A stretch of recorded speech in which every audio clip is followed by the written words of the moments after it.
Сәлеметсіздер. Бұл сабақта біз операторлардың басымдылығы туралы айтамыз.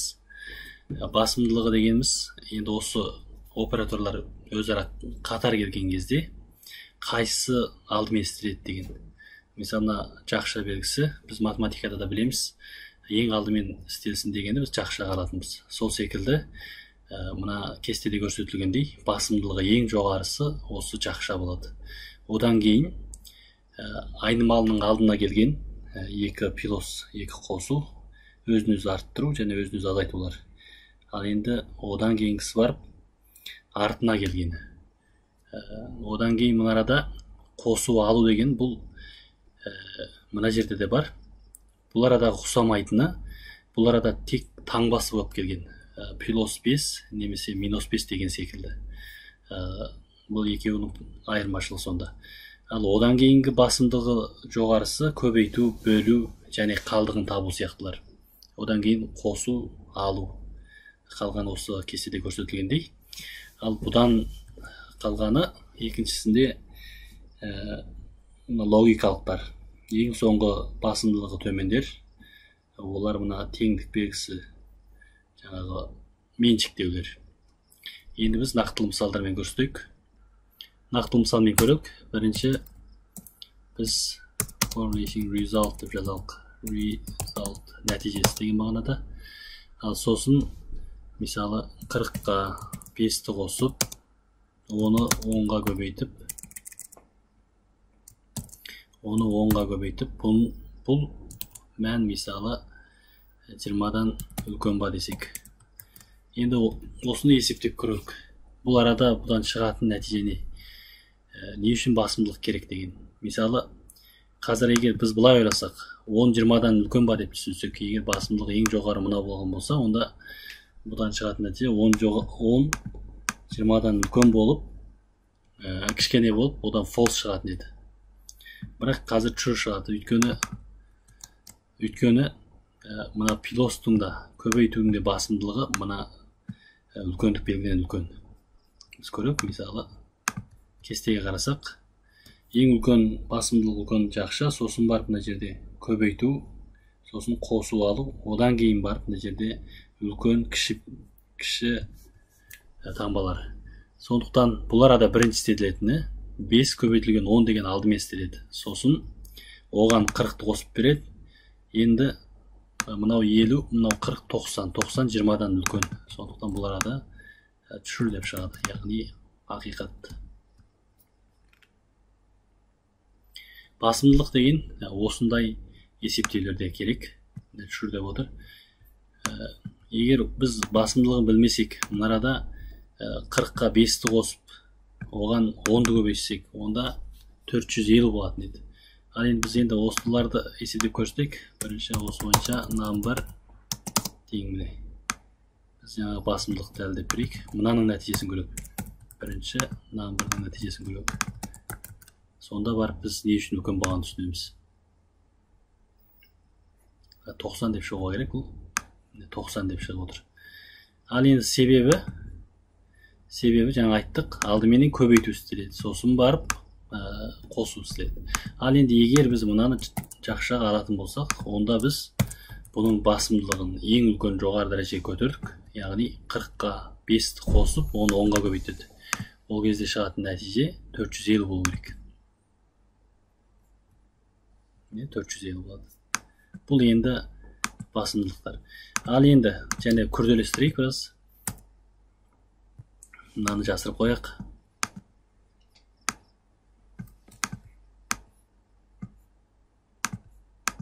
Мысалы бізде int деген сан бар olsun. int I тең 10 дедік. Енді int number дейік. Енді number дегеніміз I пилос дейік та, соған қосамыз 40-ты. Енді бұл кезде не нәтиже шығады деген, number'дың мәні не болады?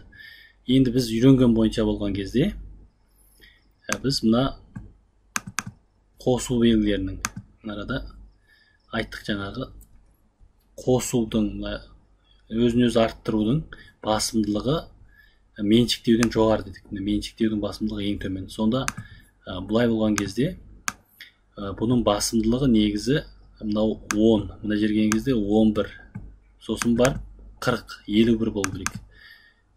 51 болу керек, бірақ қазір 50 деп шығады. Көріңіздер?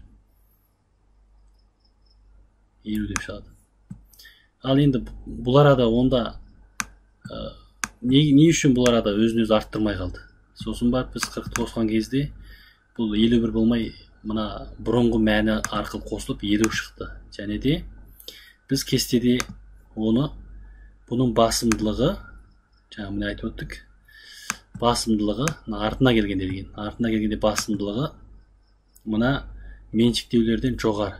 Онда не үшін жақшаға алуымыз керек па, көрек? Міне, бұл кезде де 50 шықты. Онда басымдылығы мынадан төмен деп айтамыз ба дегенде, олай айтуға келмейді. Біз алдыңғы сабақта айтқанбыз, мынау өзін-өзі арттыру, бұл осы тұрған орында алдыменен бұрынғы мәнін береді. Бұл енді ол өзінің басымдылығы бұдан төмен екенін білдірмейді. Біз қана көрейік, енді артына тағы да ай деп жазайық. Енді бар көрейік. Мысалы, егер біз осы нүкте өлтірмен ақырласқандардың бәрінде бұл мынаның басымдылығы егер бұл арада екі қосылғанның басымдығы егер мынадан теңдіктен кішкене болса, онда бұл арада шығатын нәтиже 60 болып шығу керек. Ал енді біз мынаның артына айды тағы бір рет қосып бердік. Енді егер 60 болып шықса, онда мына екі қосудың басымдығы төмен болған. Ал 60 болмаса, онда ол жоғары болған. Өйткені мынаға келген кезде өзінің бір қосылған мәнін қосып беріп отыр деген сөз. 61 болып шығып отыр. Енді түсіндіріп өтейік. Мына ай плюс болып артына келген кезде, мына айнымалы шаманың артына келгенде, онда дәл сол орында сіз жақшаға алыңыз алмаңыз, ол бұрынғы мәнін береді. Яғни бұрынғы меншік деген мәнін береді. Сосын барып 40-ты қосады. Жерде 10, оған 40-ты қостық, 50 болды. Содан кейін барып енді өзін-өзі арттырған мәнін беретін арада. Жаңағы 10-ды өзі бір тал мән артып 11 болып шығып отыр. Сондықтан мына артына келген екі пилостың басымдылығы меншіктеуден жоғары. Енді кейбір материалдарды көрсеңіз, мынаны ең кішкене деп жазған. Бұл қате түсінік. Сондықтан бұл осылай жазылған кезде қалай жазылса да бұның басымдылығы мына меншіктеуден жоғары. Бұл енді көп шатасатын мазмұн. Ал енді артына жазған кезде бұл өте оңай. Артына жазған кезде бұл 62 болады. Бұл осы орында, мына алдына жазылған, жаңағы артына жазылған. Осы орында өзін-өзі арттырып алады, ұлғайтып алады да, содан кейін барып 40 қосып береді, одан кейін барып жаңағы ұлғайған мәнін қосып береді. Сол арқылы бұл 62 болып шығады. Бұл енді көп шатасатын мазмұндар. Ал одан кейін жаңағы біздің кестедегі бойынша плюс минус деген белгілер. Бұлар мына арадағы қосу алуменен шатаспау керек. Мысалы біз мынаны плюс 10 деп жазуымызға болады. Плюс 10 деп жазсақ, бұл ешқандай қате емес. Әдетте плюс белгісін қысқартып жазып кетуге болады. Ал енді минус 10 деп те жазуға болады. Сондықтан бұл арадағы бұл алу қосу емес, керісінше осының нөлден жоғары, яғни нөлден төмен екенін білдіретін бір таңба. Ал енді біздің әдеттегі мына қосып отырғандарымыз, олар есептеу амалдар, операторлар. Ал мынауда енді оператор, бірақ бұл арада білдіретіні нөлден төмен, я нөлден жоғары екен. Ал енді бұлардың басымдылығы басқалардан жоғары. Мысалы, мына жерге мен минус 40 деп жазуыма болады. Мына жерде қосу минус 40 деген секілді. Бұларда да ешқандай қателік жоқ. Сосын әдетте жазған кезде екі тал плюс жазсаңыз, мысалы, мына үшінші қосуды қатар жазсаңыз қате шығады. Сіз мейлі алдына жазыңыз, артына жазыңыз. Бұл екеуінің біреуін ғана қолданасыз. Әрі жаңағындай жазғанда артына бос орын келу керек. Бос орын келіп барып жазылу керек. Енді бұны жақшаға алудың ешқандай қажет жоқ. Жақшаға алыңыз, алмаңыз, бұл өзінің алдында қандай рол атқарады, сол бойынша істейді. Ал одан кейінгісі жаңағы логикалық есептеулер әрі немесе деген секілді. Одан кейін мыналар. Енді type of дегендерді қолданған кезде мысалы size of деген дейік. int size тең мысалы 5 көбейтілген size of қосылған 10 десек, size of-ты мына int деп қояйық. Егер осындай жағдайда болса, онда бұл бұрынғысы бойынша істей береді. Size of бір функция осы алдындағы мен ретімен бірге келеді. Size of жаңағы type of деген секілдерді қолданғанда оларда ешқандай айырмашылық жоқ. Енді логикалықтарға түсетін болсақ, логикалықтар мысалы бұл result делік 10 қосылған 5 үлкен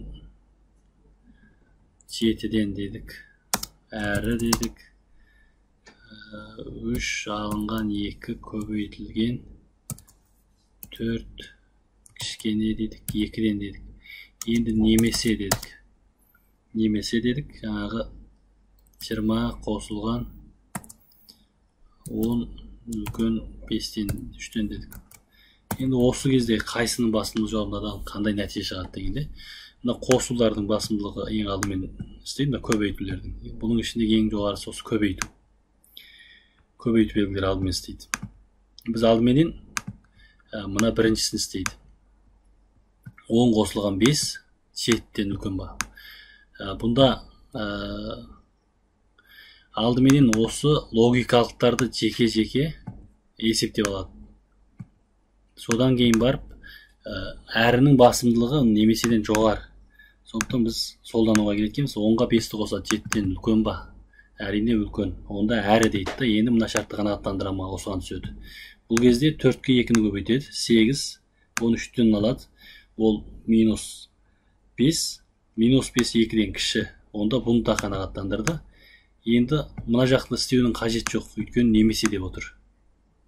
Істеуін қажет жоқ. Осы қанағаттанса, немесе мынау қанағаттанса деп отыр. Сондықтан бұл арадан шығатыны true болады. Біз көрейік.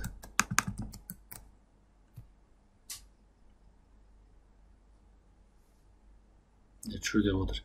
Ал енді біз осы басымдылықтарын жаттап алуымыз керек пе деген. Жаңа кесте бердік. Жаттап алудың қажет жоқ. Бұны түсінсеңіз болды. Есептеу барысында білмегеніңізді қайтадан қарасаңыз болады. Немесе жақшаға ала салыңыз. Сіз басымдылығын жоғарылатамын десеңіз, осындай жағдайда жақшаға ала салсаңыз болды. Сіз мыналардың алдымен мынаның ішін есепте, содан кейін есепте десеңіз жақшаға ала салыңыз. Енді жақшаға алу көбінде жаңағы бұл арада негіз жақшаға алмау керек. Нақтылы заңдылық бойынша болғанда, біраз біз жақшаға алғанда бірінші өзіміз түсіну үшін, екінші басқалар түсіну үшін. Енді кейбір интернетте айтып жатады, жаңа хакерлер былай жазады, әдеттегі программисттер былай жазады деп. Мысалы, хакерлер былай жазады, мен көрсетейін. Мысалы, 6 деген 6 деген сан егер 3-тен үлкен болса, мысалы 4 немесе деп тағы да 5 деген сан үлкен 4-тен болса, сұрау белгі, сосын бар 3 деген секілді. Енді мынау артқысын жақшаға аламыз. Осы секілді жазып кете беруге болады. Мынаның ішіне де жазуға болады. Мынаның алдына біреу жазу керек екен. 7 дейік. Бұның алдында шығатыны int болған себепті біз int дейік. Енді осылай жазып кете беруге болады. Мұнараға келген кезде тағы да осыны түрлендіріп, тағы да жақша ашып, мысалы, егер int егер 3 үлкен 2-ден болса, сұрау 4 5 деген секілді осылай түрлендіп жазуға бола береді. Бірақ бұл қарағанға түсініксіз. Хакерлер не үшін бұлай жазады деген кезде, ол өзінің жазғанын тек қана өздері оқиды оның. Басқа біреу оқу ықтималы өте төмен. Бір хакердің кодын тағы бір хакер оқымайды. Ондай ықтималдық жоқ. Ал енді біз программистер сіздің жазғаныңызды басқалар оңай түсіне алу керек, әрі сіз артынан өзіңіз көрсеңіз де түсінуіңіз керек. Сондықтан біз программистер бұны былай жазамыз: егер 6-3-тен үлкен болса немесе деген секілді біз осылай жаза береміз. Ал енді бұл ешқандай біз олардан, хакерлерден, программистердің төмендігін түсіндірмейді. Керісінше бұл осыны кейінгі көретіндер үшін жол ашу деп түсінсек болады. Сондықтан жаңағы жоғарыда айтылған жақшаға алудың мәселесі де сондай. Есептеу барысында түсінбесеңіз, қайсының басымдылығы жоғары екенін білмесеңіз, жақшаға алып істей берсеңіз болды. Мысалы, сіздің арада принцип 4 дедіңіз. Енді сіздің ойыңызша мына ішінде қосудың басымдылығы жоғары ма, немесе осы арада мына қалдығын табудың басымдылығы жоғары ма білмесеңіз, бірақ сіздің істемекші болғаныңыз 4-ке 3-ті қосып, сосын оның 4-ке деген қалдығын табу. Олай болса, сіз осы арада ойланбастан, қайсының басымдылығы жоғары деместен, өзіңіздің логикаңыз бойынша жақшаға алып істете берсеңіз болған. Бұл арада ешқандай бір қателік жоқ. Біз енді қайтадан бір пысықтап өтейік. Операторлардың басымдылығы, қайтадан айтып болсақ, ең жоғары басымдылыққа иесі сол жақша белгісі. Одан кейін айнымалы шаманың алдына келген өзін-өзі ұлғайту және өзін-өзі азайту. Одан кейін new type of, size of деген секілді системаның берген функциялар деп түсінсек болады. Сосын өзін-өзі ұлғайту, өзін-өзі азайтудың артына келген түрі. Енді бұны жаңа айтып өттім. Көп материалда бұны өте қате жазған. Бұны ең кішкене деп жазған, әміриятта олай емес. Ал енді мына арада да плюс минус дегендерінде басымдылығы қосу алудан үлкен. Плюс минус дегеніміз 0-ден жоғары не 0-ден төмен деп келген. Былайшықта анықтауыш деп түсінсек те болады. Одан кейінгісі көбейту, алу, бөлу. Одан қосу, алу. Ал енді мыналар биттік есептеулерді қолданады. Одан кейінгісі мыналар. Енді бұларды кейін жазу барысында өзіңіз түсініп кетесіз. Жаңағы айтқандай, бастысы түсінбеген жерде жақшаны қолдана біліңіз. Бұл енді ақымақтық болса да, жақшаны қолдансаңыз көптеген қателіктің алдын алуға болады, және де басқалар оңай түсінетін болады.